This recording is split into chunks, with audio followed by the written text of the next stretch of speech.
Petrucci becomes the first MotoGP rider to win a stage at the Dakar. I wanted to leave the mark in the motorsport, and today I made it. Seth Quintero is unstoppable in that OT3. I hear there's a record, so I got to break that record. Hopefully we can get that done.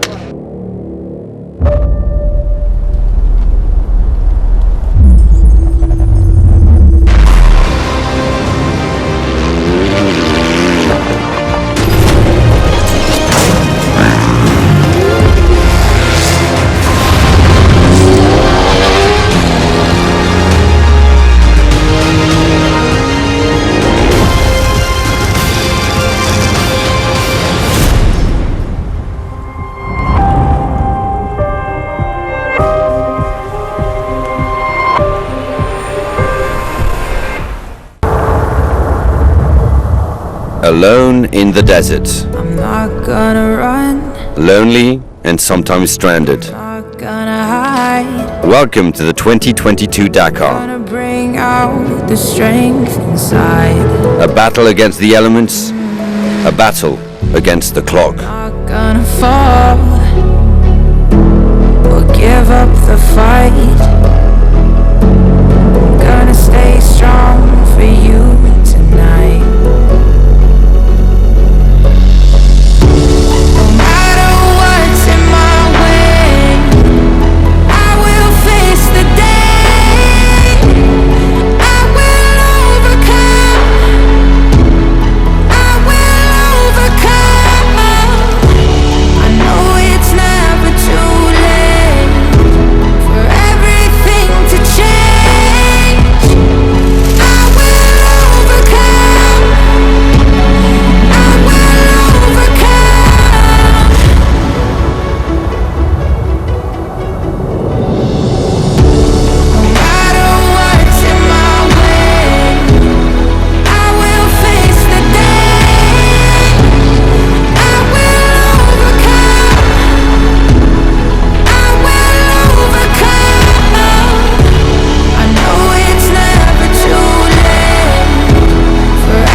What a day Danilo Petrucci had yesterday, becoming the first man from MotoGP to secure a stage win on the Dakar.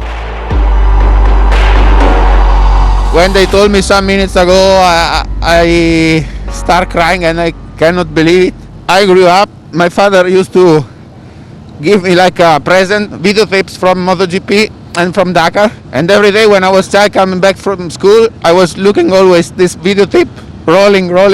I wanted to leave the mark in the motorsport. And today I made it.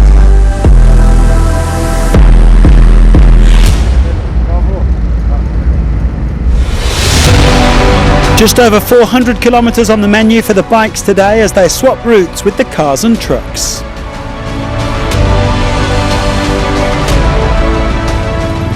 Well, meanwhile, there was a round of applause for Joan Barreda this morning at the Honda paddock.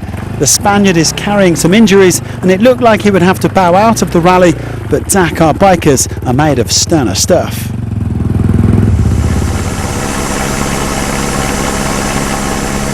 The bikers gathering at around 8 o'clock this morning for the final stage of the first week before going into a well-earned rest day.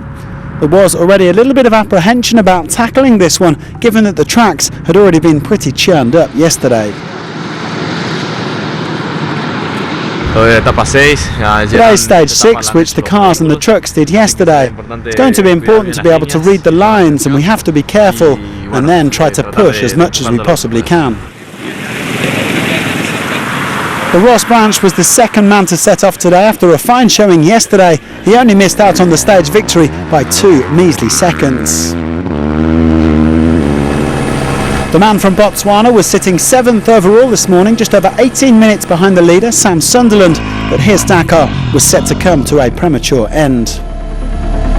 A crash for Branch in the first few kilometres of the stage. Well, luckily the damage wasn't too bad, but he still had to be airlifted back to the bivouac. This is his second straight retirement.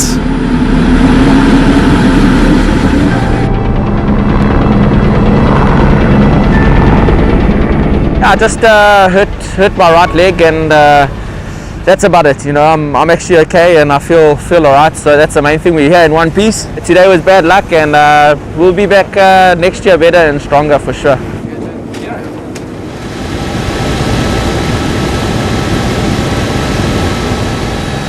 As predicted, it was tough going in the early part of the stage, with many riders trying to go around the main track, but sometimes you simply didn't have a choice. Xavier de Saultre also taking a tumble, but fortunately he was able to get going again. The Frenchman just trying to find alternative lines through the sand. After the euphoria of yesterday's victory, Petrucci also came back down to earth with a bump. Quite literally, he crashed in the same place as Branch. The Italian pretty shaken up back at the bivouac. And in the meantime, it was becoming quickly apparent that it wasn't safe to continue. The riders stopped at refuelling after 101 kilometres, and they spoke to the rally director David Castera, who decided to neutralise the stage. When the trucks came by yesterday, they cut up the tracks, so the old tracks, which were more sinuous, were no longer visible. There were just big, straight ruts following the heading. The bigger vehicles can easily go 100 metres next to what's supposed to be the track where dangers are signalled, but for us there could be hidden holes or drops. When the riders got to refuelling, they called me and they explained that the track was in a really bad way. It has rained in the last few days and the cars and trucks went that way yesterday. We had made some changes to the route, but later in the stage, and the riders felt it was dangerous. We've been communicating with them a lot in recent years, and we want that mutual trust. So I listened when they were saying, "David, it's too dangerous, we can't keep going." We decided to stop there, not take any risks. So the rally was stopped at kilometre 100. We will get everybody together and bring them back in convoy. Well, the riders just rolling their way back to Riyadh. In terms of the classification, there was no change in the top two overall. Matthias Walkner, the 2018 winner, is still running in second place. The world champion, with his old motocross number of 52, has been his usual consistent self throughout this rally. And even if he's still suffering from a crash from a few days ago, Sunderland still holds on to the rally lead. The 2017 winner, now with Gas, will be looking forward to a rest day before we start heading towards the business end of Dakar 2022.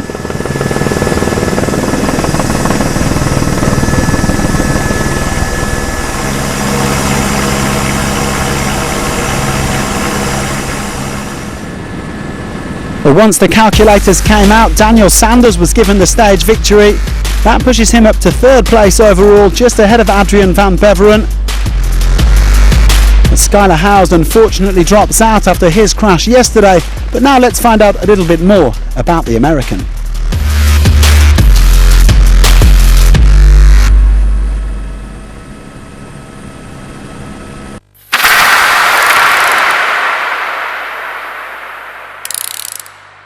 I'm Pablo Cupetti. This is my 10th Dakar, so I became a legend, and today I will show you what muscles we use in the quad and why for me is the vehicle more difficult to ride in the Dakar Rally.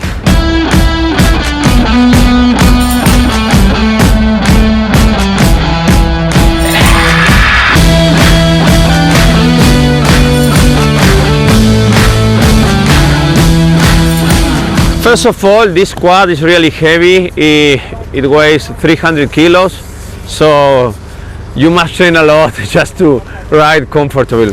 The main muscles that we use is like the back, the forearms, the arms, especially the forearms, and then we use a lot our legs and our low back. We ride like that just to avoid any crash, especially in the bumps. So we are using our arms all day, and when we are sit also, you know, as it's heavy, we cannot turn like that a lot to the side, so we use most of the arms. So you are using basically the arms all day, so you must train a lot for that. It's a little bit like motocross in the quad, but with a heavy quad.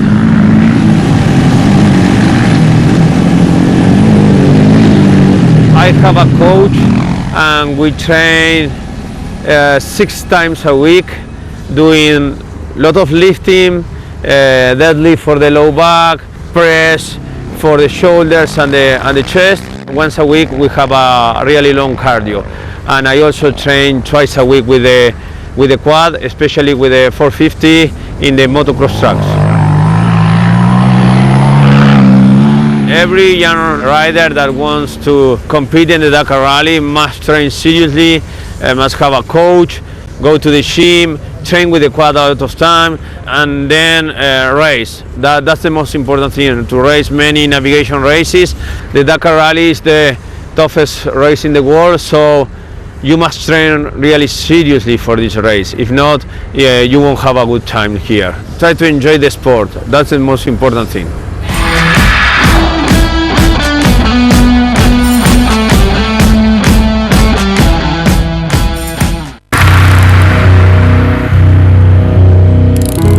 You get this rush and this sense of life. No other person on the planet will ever get to experience in their lifetime, and we're getting it multiple times throughout the day. It's next level. You know, it's out of this world.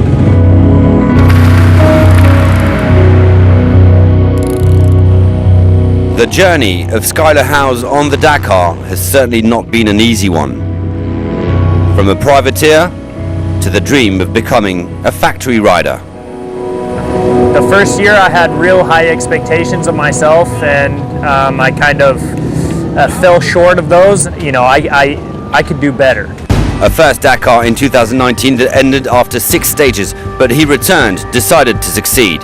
The Dakar is the biggest race in the world, and with that comes also a hefty price tag. And that meant that I had to do all the fundraising on my own. And I mean, without those people, I never would have made it last year and got, you know, the highlight of my life, getting a 5th overall finish and top privateer. It was pretty incredible. And then came that call from the Husqvarna factory team. It was definitely trading one hard work for the next. I mean, people think that the grass is always greener on the other side, and I mean, this is no walk in the park. I hate to say it because I love it so much. It doesn't seem like it is, but it is a job now, and I have to put 100% of my focus into it. This is the most raw form of racing on the planet, I believe. We don't get to know the course. We're all seeing it for the first time as we come to it. You know, we all have that understanding that it's just us out there. Every time you throw your leg over that bike, you're kind of risking it. But it's really hard to explain that to a lot of other people why we do it. There's no other feeling in the world when you're going, you know, flat out through the desert in Saudi Arabia next to camels. Sadly, the Dakar was mean to Skylar this year. Yesterday, the American was forced to pull out of the race after a major crash. I'm also realistic.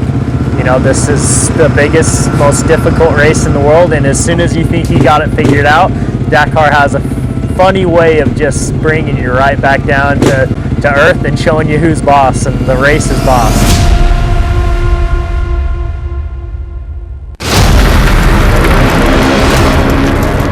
In the quad, stage 5, Victor Alexandre Giroux took on the role of the hunted, the Frenchman overtaking Pablo Capetti in the overall standings.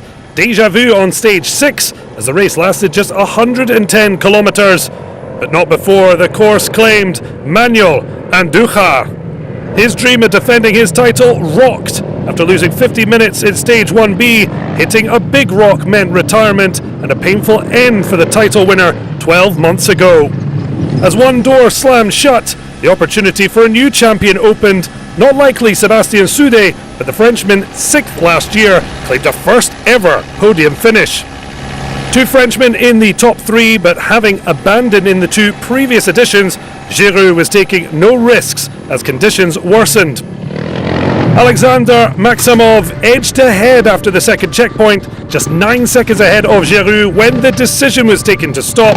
The Russian rookie lost his Stage 4 win for a speed violation, but this time the Dakar debutant was in the right place at the right time.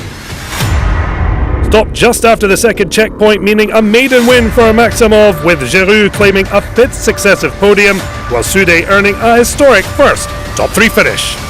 No second straight win, but Giroud safely tops the classification going into the rest day, a minute added to the gap back to Pablo Capetti in second.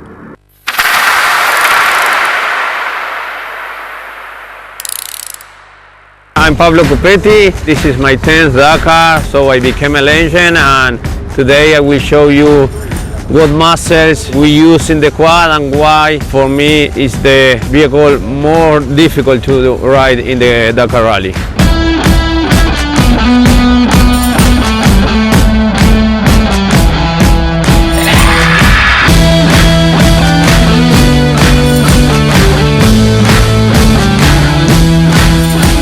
First of all, this quad is really heavy. It weighs 300 kilos, so you must train a lot just to ride comfortable.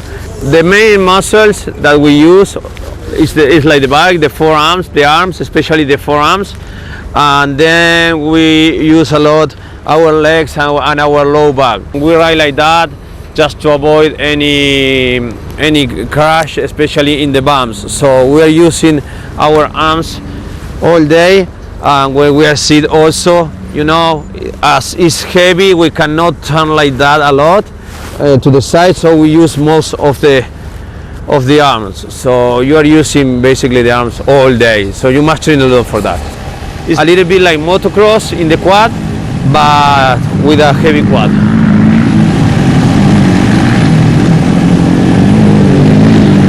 I have a coach and we train 6 times a week, doing a lot of lifting, deadlift for the low back, press for the shoulders and the chest. Once a week we have a really long cardio, and I also train twice a week with the quad, especially with the 450 in the motocross tracks. Every young rider that wants to compete in the Dakar Rally must train seriously, must have a coach, go to the gym, train with the quad a lot of time, and then race. That's the most important thing, to race many navigation races. The Dakar Rally is the toughest race in the world, so you must train really seriously for this race. If not, you won't have a good time here. Try to enjoy the sport. That's the most important thing.